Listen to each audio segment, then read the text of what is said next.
Hello दोस्तों, उम्मीद करता हूँ कि आप लोग खैर आफियत से होंगे। तो आज के इस वीडियो में हम लोग स्मेटिक के ज़रिए समझेंगे कि हमारा मोबाइल जब डेड हो जाता है तो सबसे पहले क्या चेक करना होता है। हमें डाटा शीट को चेक करना होता है। उसके बाद कंपोनेंट के ज़रिए मैं आपको स्मेटिक और लेआउट के बारे में सब मैं आपको पूरा एक्सप्लेन करूँगा। कौन-कौन से आपको कंपोनेंट चेक करना होता है, जो बक वोल्टेज होता है वो कितना चेक करना होता है, वी कोर का और वी प्रॉक, VPA और VS1, इन सारे लाइनों को VS2, ये सारे लाइनों को एक एक करके मैं चेक करके आपको बताऊंगा कि पावर आईसी खराब होता है कि नहीं होता है। पावर आईसी को हम लोग बार बार बदल डालते हैं मगर सेट जो होता है वो ऑन नहीं हो पाता है। तो आपको पावर आईसी बदलने से पहले आपको क्या क्या स्टेप चेक करना होता है, मैं सारी चीज़ों को इस वीडियो के ज़रिए मैं आपको बताने वाला हूँ। अगर ये वीडियो आप पूरा देखेंगे तो आपको काफ़ी ज़्यादा नॉलेज हो जाएंगे डेड मोबाइल को ट्रेसिंग करना। और आपका कोई भी डेड मोबाइल जो मीडियाटेक का MT6357 CRB जो लगा हुआ है, कोई भी इस आईसी का मोबाइल आ जाए वापस नहीं जाएगा। तो डेड मोबाइल जब भी हमारे पास आता है तो सबसे पहले हमें स्टेप बाय स्टेप क्या चेक करना होता है, मैं सारी चीज़ों को इस वीडियो के ज़रिए मैं आप तक पहुंचाऊंगा। तो आपसे मेरी एक रिक्वेस्ट है कि अगर आपने मेरे चैनल को अभी तक सब्सक्राइब नहीं किया तो चैनल को सब्सक्राइब करके नोटिफिकेशन को ऑन कर लीजिए, आपकी बड़ी मेहरबानी होगी। सबसे पहला स्टेप में आपके पास अगर कोई मोबाइल आए मीडियाटेक 6357 का, तो सबसे पहला स्टेप में आपको जो चेक करना है ये बैटरी कनेक्टर पे चेक करना है। बैटरी कनेक्टर पे एक तरफ से आपको 1000+ आना चाहिए और दूसरा जो ग्राउंड की तरफ से होता है उसमें आपको 300 से 600 के बीच में आना चाहिए, तब आपका मदरबोर्ड जो है वो शॉर्टिंग नहीं है, बिल्कुल फ्रेश ओके है। तो फिर अब हम लोग जो चेक करेंगे यहाँ पर पहले GR चेक कर लिए। उसके बाद दूसरा स्टेप में हम लोग क्या करेंगे, हमारा जो मोबाइल में चार्जिंग आईसी होता है, चार्जिंग आईसी यहाँ पर जैसे ये हमारा चार्जिंग आईसी है, उसके बाद यहाँ पर एक कॉइल लगा होता है जिसमें आपको 5 वोल्ट की सप्लाई जो यहाँ से निकलकर VPH पावर लाइन जो आपका VPH पावर लाइन जो बनता है 3.7 से लेकर 4.2 वोल्ट, हमें इस कॉइल पे चेक करना है। अगर यहाँ पर 5 वोल्ट की सप्लाई अगर आपको मिल जाए तो ओके है, और अगर यहाँ पर 5 वोल्ट की सप्लाई अगर ना मिले तो फिर आपका चार्जिंग आईसी में भी प्रॉब्लम हो सकता है, या अगर ना मिले तो शॉर्टिंग भी एक बार यहाँ पर आप लोग देख सकते हैं दूसरा स्टेप में। अगर यहाँ पर आपका मिल जाए 3.7 से लेकर 4.2 वोल्ट तो फिर आपको सीधे आना है इसका जो पावर आईसी होता है पावर सेक्शन के पास। यहाँ पर आने के बाद आपको क्या चेक करना है, यहाँ पर MT6357 CRB जो है, यहाँ पर जो 5 कैप लगा हुआ है जिसे कैपेसिटर कहते हैं, इसमें आपको 3.7 से लेकर 4.2 वोल्ट आपको चेक करना होगा। जो DC टू DC से होते हुए आपका यहाँ पर 0.7 से लेकर 4.2 वोल्ट की सप्लाई अगर यहाँ पर मिल जाए तो आपका DC टू DC ओके है, चार्जिंग आईसी आपका बिल्कुल ओके है, उधर आपको नहीं छूना है। यहाँ पर अगर मिल गया तो ठीक है, और अगर ना मिले तो फिर चार्जिंग आईसी में काम करना है। तीसरा स्टेप में इस कैप को चेक करना है।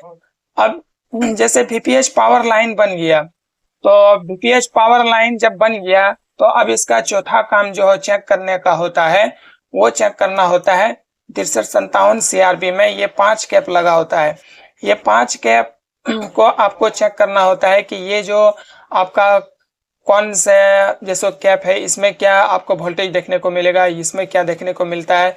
तो आपको इसको ट्रेसिंग करने के लिए आपको जाना होगा सबसे पहले इसका जो हमारे मोबाइल में होता है, जैसे मोबाइल सोल्यूशन होता है, और यहाँ पर आप एक आईसी डाटा शीट को चालू करेंगे। डाटा शीट को चालू करने के बाद आपको यहाँ पर जैसे हमारा मोबाइल है 6357 CRB, तो हमें 6357 CRB में ओके करना है। यहाँ पर ओके करने के बाद हमारा डायग्राम जो खुलेगा वो इस तरह से कुछ खुलेगा, और भी खुलेगा, आपको इसमें आकर जाना है। जैसे यहाँ पर हम आ गए यहाँ पर, तो यहाँ पर आने के बाद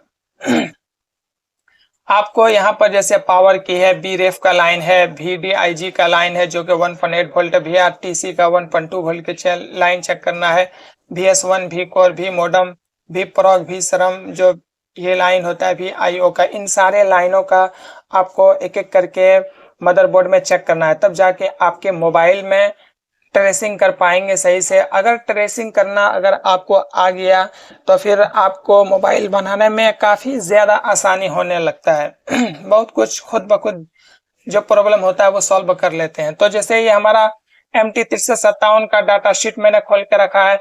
अब यहाँ पर आपको जो खोलना है, फिर आपको जाना है, जैसे मोबाइल का मेरा है 357 CRB, तो यहाँ पर ले लेते हैं, जैसे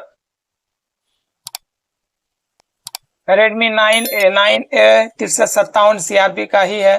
तो यहाँ पर जैसे इसका बिट मैप है, बिट मैप मैंने खोल के रखा है, तो यहाँ पर बिट मैप जैसे आ गया।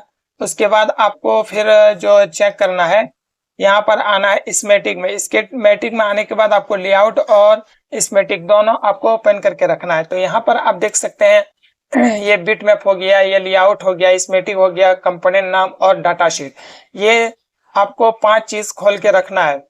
खोल के रखने के बाद यहाँ पर जैसे आपका डीपैड लाइन ये तो ओके है।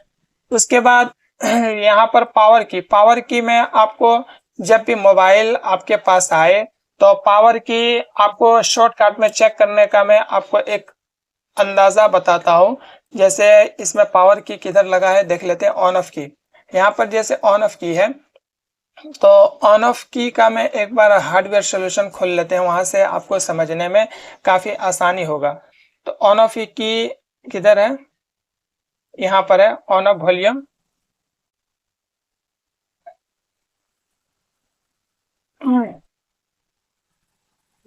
तो यहाँ पर जैसे ऑन ऑफ वॉल्यूम है, तो ये जो आपका एक प्लस का लाइन है, प्लस का लाइन है, और ये हमारा माइनस का जैसे लाइन है। तो आप यहाँ पर जैसे ही लगाएंगे और जैसे डीसी से आप कनेक्ट करेंगे तो फिर आपका डीसी रीडिंग चलने लगेगा। तो फिर आपको ये तो अंदाजा लग गया कि पावर की जो हमारा है वो काम कर रहा है, पावर की का जो हमारा प्रॉब्लम है वो ओके है। तो 5वां स्टेप में आपको पावर की चेक करना होता है। तो पावर की जैसे चेक किए तो पावर की आपका ठीक है। तो फिर अब हम लोग जाएंगे, यहाँ पर जो डाटा शीट है पावर की आपका ओके है। तो फिर भी जैसे ये भी रेफ है, इसको यहाँ पर हम लोग डबल क्लिक करेंगे। डबल क्लिक करने के बाद आपको जो आना है इसका स्कीमेटिक में आना है। स्कीमेटिक में आने के बाद यहाँ पर आपको BREF का पेस्ट करना है। उसके बाद देखना है कि BREF कहाँ है। तो यहाँ पर आप देख सकते हैं ये BREF का एक लाइन बनता है जो कि आपका चेक करना है C621 में जाना है इसका, और लिखना है C621। तो यहाँ पर 621। तो यहाँ पर जैसे एक कंपोनेंट लिखा है C621, अगर BREF का यहाँ पर आप देख सकते हैं लिखा हुआ आ रहा है। तो यहाँ पर जैसे इस कंपोनेंट में आपको 1.2 वोल्ट की सप्लाई चेक करनी होगी। इसके बाद अगर यहाँ पर ये ओके है तो फिर आपको जाना है डाटा शीट में। डाटा शीट में जाने के बाद आपको VRTC का लाइन को चेक करना है। इसमें आपको 2.8 वोल्ट देखने को मिलेगा। अगर यहाँ पर ये 2.8 वोल्ट अगर आपको मिल जाए तो फिर आपको जो चेक करना है, ये पहले हम देख लेते हैं कि कहाँ है। VRTC का देख सकते हैं 2.8 वोल्ट। ये जो इसका अलग ही तरीका है पहचान का, VRTC 2.8 वोल्ट। तो यहाँ पर जो कंपोनेंट रजिस्टर लगा है इसमें आपको 2.8 वोल्ट चेक करना होगा। तो यहाँ पर इसका एक कैपेसिटर या कुछ लगा है जो इसका एक सिरा ग्राउंड है और एक सिरा इस लाइन से जुड़ा है। तो इसी में हम लोग देखते हैं यहाँ पर जैसे C201 है, तो यहाँ पर C201 को जाना है C201 और यहाँ पर हमें सर्च करना है। सर्च करते ही आपको यहाँ पर जो कैप नजर आ रहे हैं इसमें आपको 2.8 वोल्ट का आपको देखने को मिलेगा। इस लाइन में जो आप देख सकते हैं C201 का लाइन है, इसमें आपको 2.8 वोल्ट चेक करना है। फिर आपको आना है, अगर ये लाइन ओके है तो फिर डाटा शीट में आना है और सीधा आपको बक कॉइल को चेक करना है। VS1 का लाइन चेक करना है। VS1 का लाइन काफी इंपॉर्टेंट होता है, अगर ये लाइन नहीं बनेगा तो आपके मोबाइल ऑन नहीं हो पाएगा। तो VS1 का जो लाइन है यहाँ पर आप लोग देख सकते हैं, यहाँ पर PL505 का एक कैप लगा हुआ है। इसमें आपको जो वोल्टेज देखने को मिलेगा 2.5 वोल्ट या 2.1 वोल्ट आपको देखने को मिलेगा। तो जैसे PL505 है तो हम लोग इसको यहाँ पर जैसे कॉपी तो नहीं हो पाएगा, सीधा जाना है यहाँ PL500, हम लोग बॉडी में देख लेंगे, ये देखा हुआ है पहले से PL505। तो यहाँ पर आप लोग देख सकते हैं ये जो लाइन है ये PL505 है और इसमें 2.1 वोल्ट की सप्लाई आपको चेक करनी होगी, जिसका एक सिरा आपका पावर आईसी से जुड़ा होता है और दूसरा सिरा इसका निकल करके और कहां पर जाता है, तो यहाँ से आपका एक एक्सटर्नल, यहाँ पर VS1 का जो पावर आईसी में आकर के इनपुट होता है दोबारा से, यहाँ से निकलता है और PL505 में आकर के आउटपुट होता है और यहाँ से फिर इनपुट होता है, यहाँ से आउटपुट होकर के फिर पावर आईसी ही में ये लाइन इनपुट कर लेता है। तो VS1 का लाइन चेक करना है, यहाँ पर आपको 2.1 वोल्ट चेक करना है। अगर ये लाइन यहाँ पर बन जाए तो फिर आपका यहाँ पर 3 लाइन जो है V कोर का, V मॉडम का, यानी V प्रो का, ये 3 लाइन आपको 100% बनते हुए देखेंगे। तो यहाँ पर फिर डाटा शीट में आना है। अगर यहाँ पर जैसे ये V कोर का लाइन है, V कोर का लाइन जैसे हम लोग यहाँ पर स्कीमेटिक में आकर के फिर आपको यहाँ पर पेस्ट करेंगे तो V कोर का यहाँ पर एक लाइन आपको नजर आ रहे होंगे। V कोर में आपको जो लाइन आ रहा है इसमें 0.6 से लेकर 1.2 वोल्ट चेक करना होगा, BL502। उसके बाद यहाँ पर V प्रो का लाइन है जिसमें आपको 0.6 से लेकर 1.2 वोल्ट चेक करना है। मॉडम का लाइन है 0.6 से लेकर 1.2 वोल्ट चेक करना है। उसके बाद ये VPA का जो लाइन होता है, VPA का लाइन आपका नहीं बनता है। VPA का लाइन बनता है कब? VPA का ये लाइन जब हम मोबाइल को ऑन करते हैं, सिम लगाने के बाद ये वोल्टेज बनता है। तो ये डेट से कोई मतलब नहीं है। यहाँ पर 3 लाइन जो है ये आपका जब PS1 बनेगा तो ये भी बनेगा, और अगर यहाँ पर अगर ये लाइन नहीं बन पा रहा है तो फिर आपका जो मोबाइल में है या तो पावर आईसी ये VS1 नहीं बना पा रहा है या फिर कहीं शॉर्ट है, शॉर्टिंग को चेक करना है। अगर ये लाइन नहीं बना तो कहीं ना कहीं शॉर्ट है, शॉर्टिंग को चेक करना होगा। और अगर कई बार ऐसा होता है कि ये लाइन जो होता है ये कई बार फ्लक्चुएट करने लगता है, जैसे 2.1 है तो 3 आ गया, तो 2.1 आ गया, तो 1.2 आ गया। तो अगर फ्लक्चुएट ये लाइन करे तो फिर कहीं ना कहीं LDO का लाइन जो होता है हमारा वो शॉर्ट होता है। तो LDO का लाइन को भी चेक करना होता है, क्योंकि LDO का लाइन जो होता है वो भी काफी इंपॉर्टेंट होता है। अगर LDO का लाइन नहीं बन पाएगा तो फिर मोबाइल में आपका डेट का प्रॉब्लम बना हुआ रहेगा।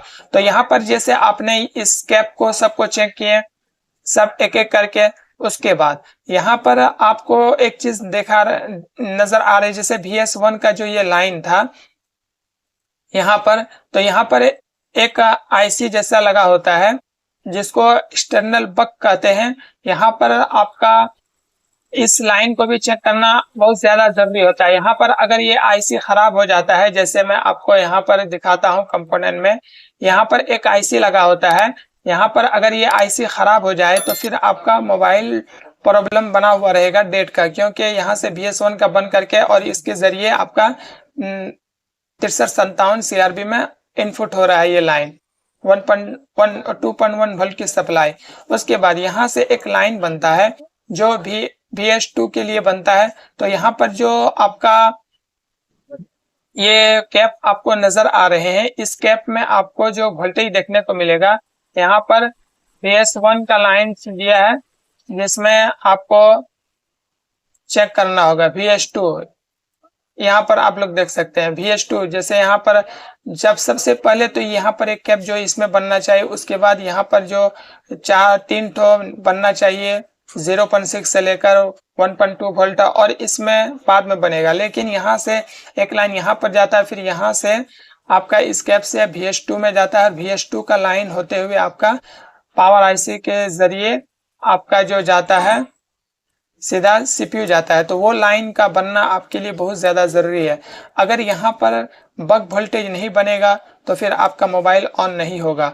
अगर आपको और डीपली अगर चाहिए वीडियो कि हमें डाटा शीट पढ़ना नहीं आता है, तो मैं आपको हर एक लाइन को यहाँ पर दिखाऊंगा कि रीसेट का लाइन, वॉचडॉग का लाइन भी, आईओ का लाइन भी, प्रॉक का लाइन, सारी चीज़ों को एक एक करके मैं आपको बताऊंगा। अगर वीडियो आपको अच्छा लगे या पसंद आए तो आप चैनल को सब्सक्राइब करना ना भूलिएगा, आपकी बड़ी मेहरबानी होगी। अगर आपको ये वीडियो थोड़ा सा भी पसंद आए तो आप कमेंट करके बताएं कि मैं और अच्छा से वीडियो बना करके मैं आपको दिखाऊंगा। अगर आपको वीडियो पसंद आए तो लाइक जरूर कीजिएगा, आपकी बड़ी मेहरबानी होगी।